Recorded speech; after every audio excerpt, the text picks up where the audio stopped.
Today's episode of the More You Know podcast is brought to you by CrowdQuestion, a brand new social communication platform focused on connecting crowds to bring everyone closer to their community, as well as enhancing any occasion. Rather than being a social media platform focused on content and advertising, they're focused on communication and connection. Learn more about the platform and download the app free at crowdquestion.com.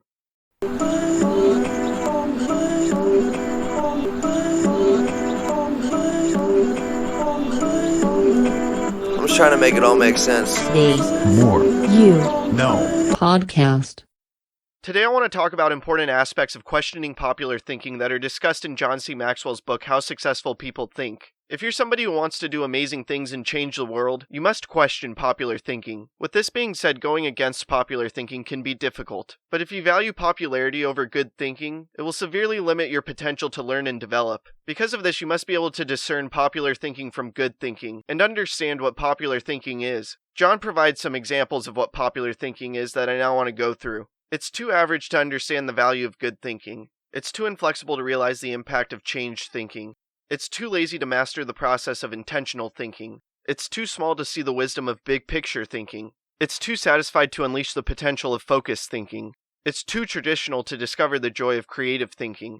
It's too naive to recognize the importance of realistic thinking. It's too undisciplined to realize the power of strategic thinking. It's too limiting to feel the energy of possibility thinking. It's too trendy to embrace the lessons of reflective thinking. It's too shallow to question the acceptance of popular thinking. It's too proud to encourage the participation of shared thinking. It's too self-absorbed to experience the satisfaction of unselfish thinking. And it's too uncommitted to enjoy the return of bottom-line thinking. What it comes down to is that if you want to become a good thinker, you must prepare yourself for the possibility of becoming unpopular, and not fear going against the grain and going against popular thinking. I want to go through some reasons that John shares in his book on why you should question popular thinking. The first is that popular thinking sometimes means not thinking. What it comes down to is good thinking can be hard work, and because many people try to live the easy way, popular thinking is often not good thinking.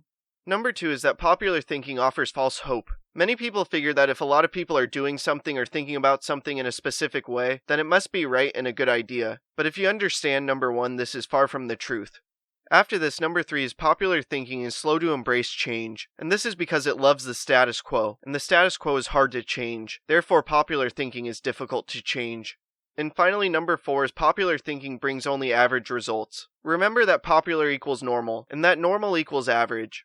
And now that we understand why you should question popular thinking, I now want to go through John's advice for how to question popular thinking. And before going through John's advice, it's crucial to understand that popular thinking has often shown to be wrong and limiting. Number one is to think before you follow. After that, number two is to appreciate thinking different from your own. From there, number three is to continually question your own thinking. Then number four is to try new things in new ways. And finally, number five is to get used to being uncomfortable. With understanding the importance of questioning popular thinking and embracing unpopular thinking, John provides some beautiful wisdom of what occurs. When you do so, and make decisions based upon what works best, as well as what's right rather than what's commonly accepted, know that in your early years you won't be as wrong as people think you are. In your later years you won't be as right as people think you are. And all through the years, you'll be better than you thought you could be. Questioning popular thinking and embracing unpopular thinking is no doubt powerful, and you must do so if you want to make a tremendous impact in this world and craft a life of significance. I'm